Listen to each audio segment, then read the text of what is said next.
Hello, everybody. Welcome back to our continuing read of Martin Topol's The Ego Inflation in the New Age and Self Help Environment. Today, we are looking at points 2 and 3. So, point 2 is titled Identifical Ego Inflation. Identifical ego inflation is of two kinds.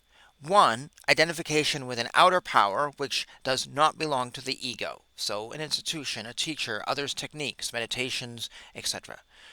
Two, identification with an inner power, which not belongs to the ego also. So God, master, a healing energy, collective time, collective images, etc. The tool to be used against this form of ego inflation is authentic spiritual practice. That is to say, where you understand the difference between the content of the consciousness and the form of the consciousness.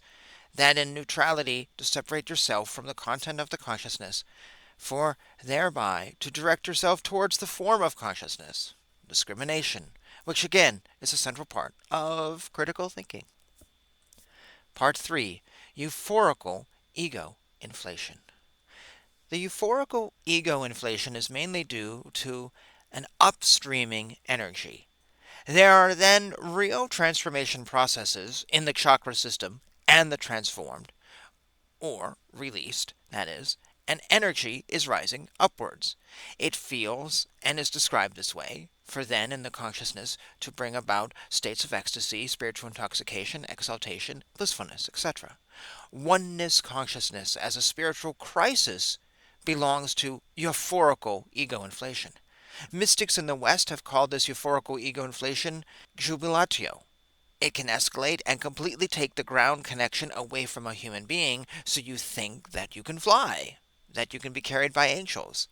The euphorical ego inflation lies behind oneness consciousness as a spiritual crisis. That is to say, it is not a real experience of enlightenment, but precisely a crisis.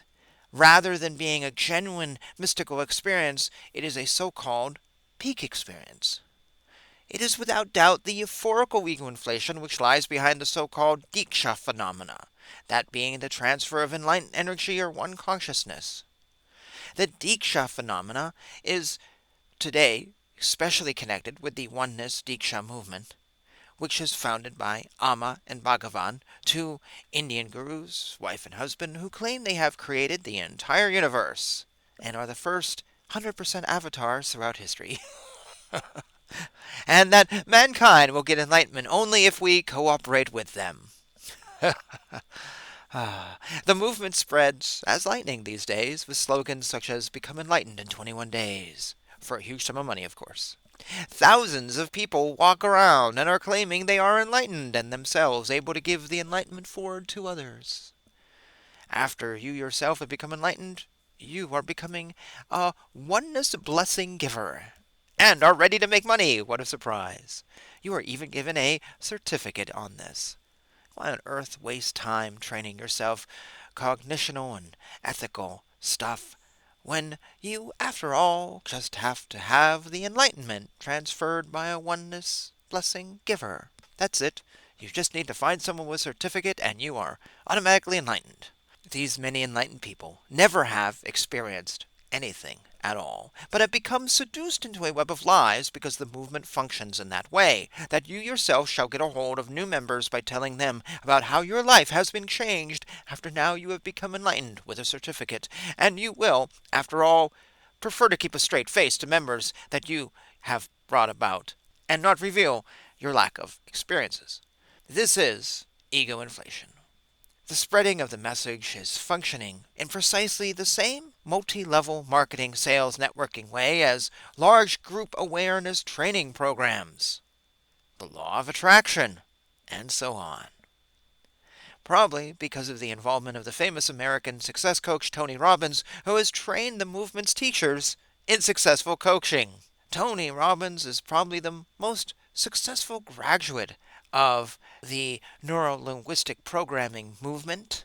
He started his own empire after transforming from a self described fat slob to a fire walker, and in his own words, the nation's foremost authority on the psychology of peak performance and personal, professional, and organizational turnaround. End quote.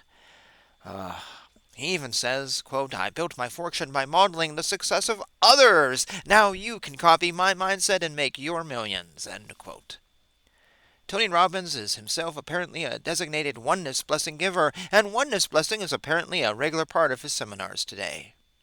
The mystics, like Meister Eckhart, Tolle, Seuss, discriminated between jubilatio and inflammatio, the ecstasy and the inflammation. And the euphorical inflammation is dangerous, very dangerous. The tools to be used against this egoflation are all ground connected stuff. Also, partial realization work, discrimination, humble separation of the ego and spirit, and the ego and the rising, and also ethical practice. And we're going to pause there for today, and there'll be one more video in this series